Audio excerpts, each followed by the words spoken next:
जय हिंद दोस्तों। आए दिनों लद्दाख में काफ़ी कंसर्न्स देखने को मिल रहे हैं। वहाँ के सिटीजन्स की डिमांड्स और गवर्नमेंट्स की आर्ग्यूमेंट्स के बीच तालमेल नहीं बैठ रहा है। वहाँ की प्रोटेस्ट आज तक में जो अभी प्रोटेस्ट चल रहे हैं इसे ऐतिहासिक प्रोटेस्ट माना जा रहा है। वहाँ के लोगों की डिमांड शुरू से ही थी जो कि अभी तक पूरी नहीं हुई है, परंतु जितने भी हंगर स्ट्राइक्स हुए हैं, अभी जो हंगर स्ट्राइक चल रहे हैं उसे ऐतिहासिक माना जा रहा है। इसके पीछे की वजह है वहाँ के दो कम्युनिटी आज वो एक साथ मिलकर लद्दाख के कोने कोने से लोग आकर हंगर स्ट्राइक पे बैठे हुए हैं। आइए जानते हैं इसके पीछे की ब्रीफ स्टोरी। लद्दाख की लोकेशंस तो अपने आप में यूनिक है ही, वहाँ के हिस्ट्री भी काफ़ी कॉम्प्लिकेटेड रही है। सबसे पहले वहाँ नामग्याल डायनेस्टी की रूल थी। 18th 19th सेंचुरी में सिख और डोगरास वहाँ अटैक करते हैं। फिर 1834 में जाकर डोगरास की डायनेस्टी इसकी इस्टेब्लिशमेंट होती है और डोगरास वहाँ 1947 तक, जब तक कि भारत को इंडिपेंडेंस नहीं मिल जाती तब तक वहाँ रूल करते हैं। जब लद्दाख को इंडिया में मर्ज किया जा रहा था तब लद्दाख के लोगों को कहना था कि आप मुझे जम्मू कश्मीर में शामिल ना करें, आप मुझे एक अलग स्टेट हुड का दर्जा दें। लद्दाख में सबसे ज़्यादा बुद्धिस्ट कम्युनिटी के लोग रहते थे जिनकी डिमांड थी कि आप मुझे जम्मू कश्मीर में विलय ना करते हुए आप एक अलग स्टेट हुड का दर्जा देकर इंडिया में विलय करें। परंतु जो पंडित जवाहरलाल नेहरू के विचार थे कि अगर धर्म के आधार पर मैंने राज्य को बांटना शुरू कर दिया, नए नए राज्य बनाने शुरू कर दिए, तो और भारत में कई राज्य टूटते हुए देखने को मिलेंगे।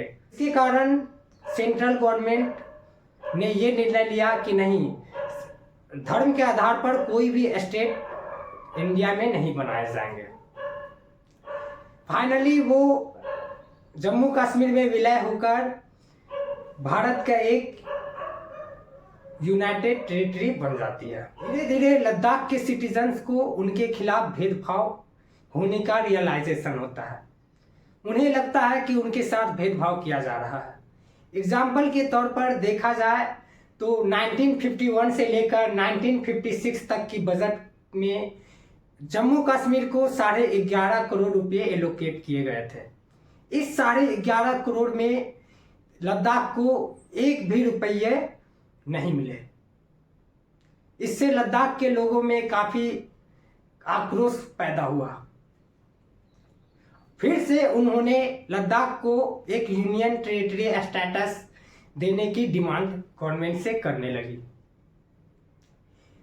लेकिन उन्हें ये यूनियन टेरिटरी का स्टेटस तो नहीं प्राप्त होता, परंतु 1979 में लद्दाख को दो भागों में बांट दिया जाता है।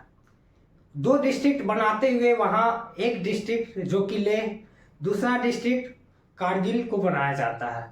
लेह में बुद्धिस्ट मेजोरिटीज होते हैं और कारगिल में मुस्लिम मेजोरिटीज होते हैं।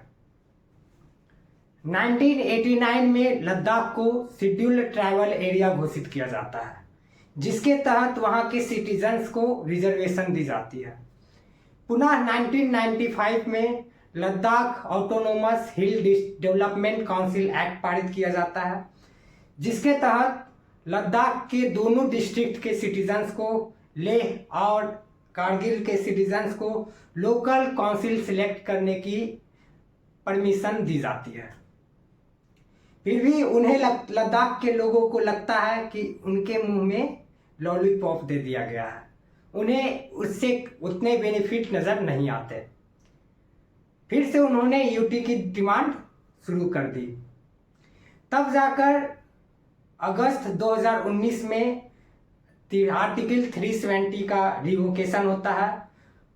आर्टिकल 370 को हटाते हुए लद्दाख को एक अलग यूनियन टेरिटरी और जम्मू कश्मीर को एक अलग यूनियन टेरिटरी बनाया जाता है। परंतु लद्दाख को यूनियन टेरिटरी तो बनाया गया, लेकिन लद्दाख में लेजिस्लेचर की स्टैब्लिशमेंट नहीं दी गई। विदाउट लेजिस्लेचर लद्दाख को यूनियन टेरिटरी बनाया गया। आर्टिकल 370 के एब्रोगेशन से वहां के दोनों डिस्ट्रिक्ट में डिफेंस थे। लेह के सिटीजन्स जहां बुद्धिस्ट मेजोरिटी थे, वो लोग काफी खुश थे, परंतु वहीं दूसरी ओर कारगिल के सिटीजन्स प्रोटेस्ट करने लगे। धीरे धीरे लद्दाख के सिटीजन्स को, यहाँ तक कि लेह के भी सिटीजन्स को ये रियलाइज होता है कि नहीं, आर्टिकल 370 खत्म होने पर उन्हें काफी नुकसान हुआ है। फिर से उन्होंने अपनी यूनियन टेरिटरी की डिमांड शुरू कर दी। तब जाकर लद्दाख के लोगों ने प्रोटेस्ट करते हुए जनवरी 2023 में वहां सोनम वांगचुक, जो कि 3 इडियट में जिनसे 3 इडियट मूवी इंस्पायर्ड है, वो इस मूवमेंट को लीड करते हैं और 5 डेज हंगर स्ट्राइक पे बैठ जाते हैं। परंतु इससे भी गवर्नमेंट इनकी डिमांड पूरी नहीं करती है। तब जाकर अभी सोनम वांगचुक पुनः मार्च 2024 में 21 दिन की हंगर स्ट्राइक पे बैठते हैं। ये 21 दिन की हंगर स्ट्राइक महात्मा गांधी के जीवन की हंगर स्ट्राइक से इंस्पायर्ड है, क्योंकि महात्मा गांधी के जीवन काल में सबसे बड़ी हंगर स्ट्राइक 21 दिनों की ही रखी गई थी। फिर वहां के लोगों के अपील पर सोनम वांगचुक जी अपना हंगर स्ट्राइक तोड़ देते हैं। वहां के सिटीजन्स का पहला डिमांड है कि आप मुझे 6th शेड्यूल में शामिल करते हुए यहाँ मुझे स्पेशल स्टेटस का दर्जा दें। दूसरा डिमांड है कि आप मुझे स्टेटहुड का दर्जा दें। तीसरा डिमांड है कि पब्लिक सर्विस कमीशन के अंतर्गत रिजर्वेशन देते हुए यहाँ के लोकल सिटीजन्स को ही आप जॉब दें। चौथा डिमांड है कि आप हमारा रिप्रेजेंटेशन लोकसभा में बढ़ाएं। हालांकि लोकसभा में लद्दाख के लोगों के लिए केवल 1 सीट ही अभी कायम है। वहाँ के लोगों का कहना है कि आप मुझे वहाँ 2 सीट अवश्य दें। कुछ एक्सपर्ट्स का कहना है कि गवर्नमेंट इनकी पूरी डिमांड्स नहीं फुलफिल करेगी। इसके पीछे की वजह बताते हैं। सबसे बड़ी वजह लद्दाख का सेंसिटिव लोकेशन जोन, वहाँ की सिक्योरिटी को ध्यान में रखते हुए कहते हैं कि वहाँ की सिक्योरिटी को देखते हुए गवर्नमेंट उनकी पूरी डिमांड फुलफिल नहीं कर सकती। एग्जाम्पल के तौर पर आप देख सकते हैं जून 2020 में चाइनीज और इंडियन ट्रूप्स वहां भिड़ गई थी। इसको गवर्नमेंट ने काफ़ी सेंसिटिव लेते हुए गवर्नमेंट ने स्टेप उठाया और वहाँ इंफ्रास्ट्रक्चर बिल्ड करना शुरू कर दिया और वहाँ मिलिट्री कंस्ट्रक्शन बढ़ा दिए गए, रोड्स इंफ्रास्ट्रक्चर डेवलपमेंट शुरू हो गया। इसको देखते हुए वहाँ के लोगों को ये डर सताने लगा कि नहीं, बाहरी लोगों के आवागमन से हमारा कल्चर पर काफ़ी प्रभाव पड़ेगा, धीरे धीरे हमारा कल्चर समाप्त हो जाएगा। और इतना ही नहीं, उन्हें डर है कि जो हाल आज हिमाचल प्रदेश का हो रहा है, जैसे कि हिमाचल प्रदेश में भी इंफ्रास्ट्रक्चर बिल्ड हुए और वहाँ थंडर स्टॉर्म आए दिनों काफ़ी कुछ देखने को मिलता है, बिजली गिरती है, वहाँ क्लाइमेट चेंज के वजह से काफ़ी टेंशन्स देखने को मिलती हैं। तो वहाँ के लोगों को यही डर है कि कहीं हमारे साथ भी ऐसा ना हो। उनका ये डर जायज़ भी है।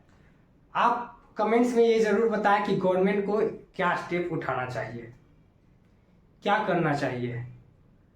जहाँ तक कि कुछ एक्सपर्ट्स का कहना है कि लद्दाख के लोगों ने गवर्नमेंट में अपना ट्रस्ट खो दिया है, उन्हें गवर्नमेंट पर भरोसा ही नहीं है। तो गवर्नमेंट को लद्दाख के लोगों से, लद्दाख के सिटीजन से बात करना चाहिए, नेगोशिएशन जरूर करना चाहिए, जो कि गवर्नमेंट नहीं कर रही है। खैर, आप कमेंट में जरूर बताएं कि गवर्नमेंट को वहाँ के लोगों के लिए क्या करना चाहिए, ऐसा कौन सा इनिशिएटिव अपनाना चाहिए कि सांप भी मर जाए लाठी भी ना टूटे। तब तक मिलते हैं अगले वीडियोज में, तब तक के लिए जय हिंद।